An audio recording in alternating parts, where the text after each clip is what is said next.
जमशेदपुर के cooperative college स्थित मतगणना केंद्र का डीसी और एसएसपी ने किया जायजा, दिए गए आवश्यक निर्देश।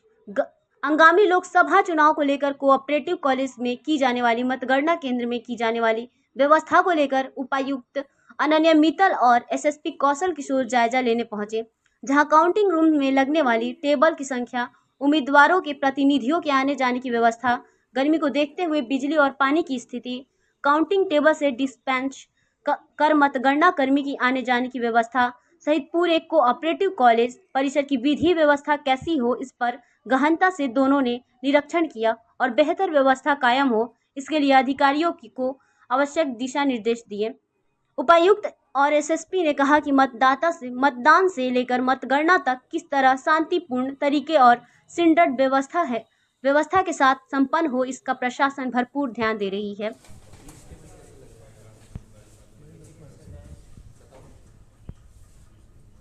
काउंटिंग की बात कर आपका पॉलिटिकल, एक तो मुझे बताओ कि काउंटिंग पर्सन का एंट्री किधर से है और पॉलिटिकल एजेंट का एंट्री किधर से है? थोड़ा रिव्यू कर देखा है अपनी पदाधिकारी को लेकर। देखिए, जो भी डिस्पैच सेंटर है जहाँ से पोलिंग पार्टी डिस्पैच होनी है पोलिंग बूथ्स के लिए, उस जगह का और साथ ही साथ काउंटिंग सेंटर भी है और रिसीविंग सेंटर भी है, सारे एरियाज यहाँ पर वापस जमा भी होने हैं। तो इसको ध्यान में रखते हुए यहाँ पर जो भी इंतजाम हैं स्ट्रॉन्ग रूम के ईवीएम सही तरीके से सिक्योर तरीके से रखा जा सके, काउंटिंग के दिन किसी प्रकार की कठिनाई ना आए, रिसीविंग वाले दिन किसी प्रकार की कठिनाई ना आए। तो इसको लेकर के जो प्रेमाइसेस है, जो कैंपस है, उसमें जो कमरे हैं, जो हॉल्स हैं,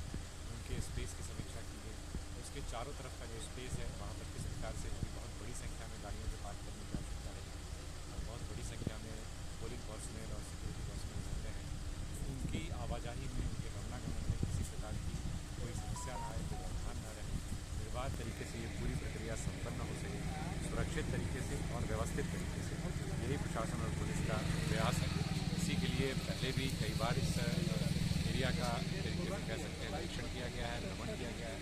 पुनः आज जो है उसी संदर्भ में एक बार और समीक्षा की जा रही है और ये प्रक्रिया अभी चलती रहेगी जब तक इसको हम लोग मुकम्मल तौर पर स्थापित करेंगे। आप देखा सर किस तरीके से दिशा निर्देश दिया जाए। आज कोऑपरेटिव कॉलेज का हम लोगों ने सभी पदाधिकारियों के साथ निरीक्षण किया। उसमें हम लोगों ने जो भी अभी तक प्लानिंग करी है कोऑपरेटिव कॉलेज में, उसमें डिस्पैच, रिसीविंग और काउंटिंग, इन तीनों का अलग अलग हम लोगों ने आकलन किया। इनके मैप्स हम लोगों ने फाइनल किए और जिस भी तरीके से, चाहे वो पोलिंग एजेंट हो, चाहे काउंटिंग पर्सन हो, चाहे हमारे पोलिंग पर्सन हो, चाहे जितने भी ऑफिशियल्स हैं, उन सब की मूवमेंट किस किस तरीके से रहेगी, कहाँ कहाँ बैरिकेडिंग, सीसीटीवी और विश्राम रूम्स की आवश्यकता होगी, पानी की उपलब्धता और भी मूलभूत सुविधाएं जो भी हम लोग को अवेलेबल करवानी है ताकि हमारी पोलिंग प्रक्रिया और काउंटिंग प्रक्रिया सुगम रह सके, उस संबंध में हम लोगों ने डिटेल्ड एनालिसिस दिया और सभी संबंधित पदाधिकारियों को निर्देश दिए। गर्मी भी काफ़ी रहेगी सर डिस्पैच के समय में, काउंटिंग के समय, उसके लिए इसलिए हम लोग कोशिश कर रहे हैं कि बाहर हम कोई भी संरचना ना क्रिएट करें और ज़्यादा से ज़्यादा चीज़ें जो हैं हम बिल्डिंग के अंदर रखें और पर्याप्त मात्रा में पानी और अन्य चीज़ें उपलब्ध करवाएं और पंखे की व्यवस्था और हवा की व्यवस्था भी हम लोग उपलब्ध कराएं ताकि किसी भी तरीके से गर्मी जो है हमारे इस पूरी प्रक्रिया को हैम्पर न कर सके। कितने टेबल लगेंगे सर, जैसे बता रहे सर, आप बात कर रहे हैं। टेबल हम लोग जो है आकलन किए हैं, असेंबली कॉन्स्टिट्यूंसी वाइज हम लोग आकलन किए हैं। उसमें हमारे मैक्सिमम जो है किसी रूम में 20 टेबल जा रहे हैं, उसका आकलन